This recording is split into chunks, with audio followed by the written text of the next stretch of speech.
paciente diabético es un paciente, diríamos, de alto riesgo y que debe tenerse muy en cuenta frente a un paciente común.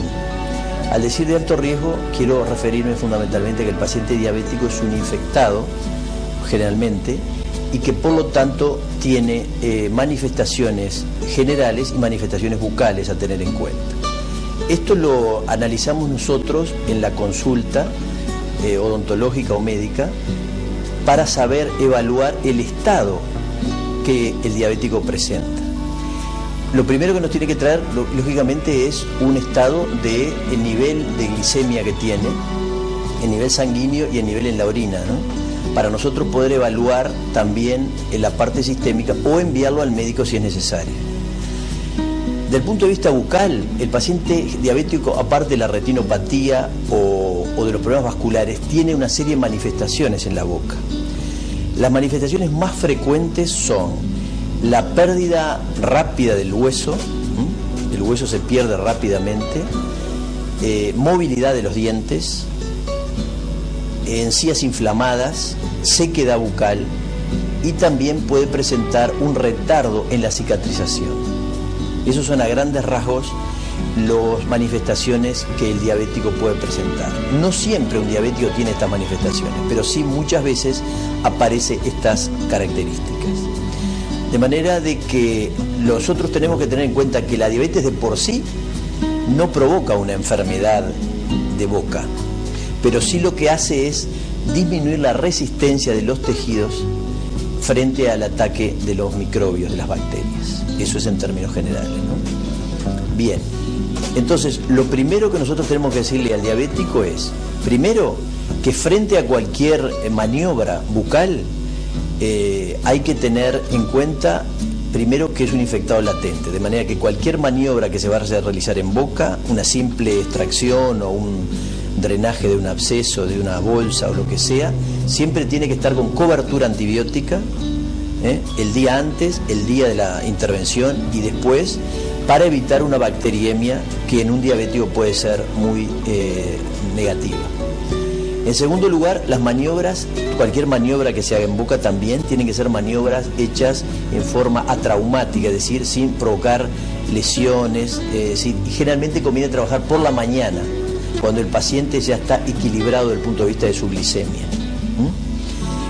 Después de una dieta equilibrada, se hacen las maniobras en la forma más atraumática posible, ¿sí? Sin provocar lesiones. Y mirarlo en sesiones, diríamos, periodos cortos de tiempo para observar la cicatrización que ese paciente va a tener. Porque la cicatrización, como decía yo, está enlentecida por su problema metabólico. Vamos a unas recomendaciones para el cuidado de la salud bucal.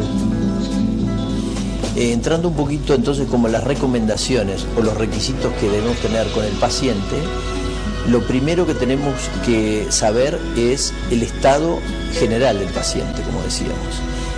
Es decir, a través de un diabetólogo o de un médico internista que nos diga si ese paciente puede realizarse maniobras en la boca, de acuerdo al estado que tenga.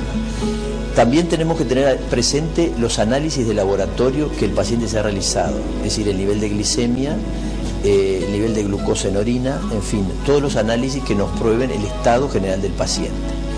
Entrando específicamente en la parte de boca, tenemos que descartar cualquier infección bucal que el paciente, aguda o crónica, que el paciente pueda presentar, porque cualquier infección puede agravar el cuadro que el paciente tiene.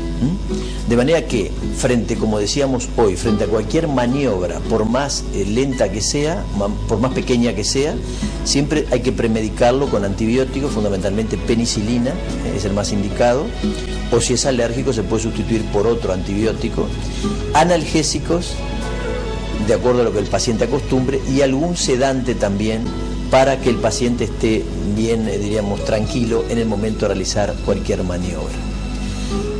Repito lo que dije hace un ratito, el paciente diabético es un paciente infectado donde las precauciones son más exhaustivas que en un paciente normal. Por lo tanto, cualquier maniobra hay que realizarla bajo cobertura antibiótica. Y otra de las cosas que tenemos que tener en cuenta son vigilar un poco los signos vitales, la presión arterial del paciente y las características generales del mismo. Ni que hablar de que el paciente diabético hay que controlar la higiene a través de ya sea el propio odontólogo o su asistente, para tenerlo en las condiciones de eliminación de sarro, de todo, antes de realizarle cualquier maniobra. Eso en términos generales.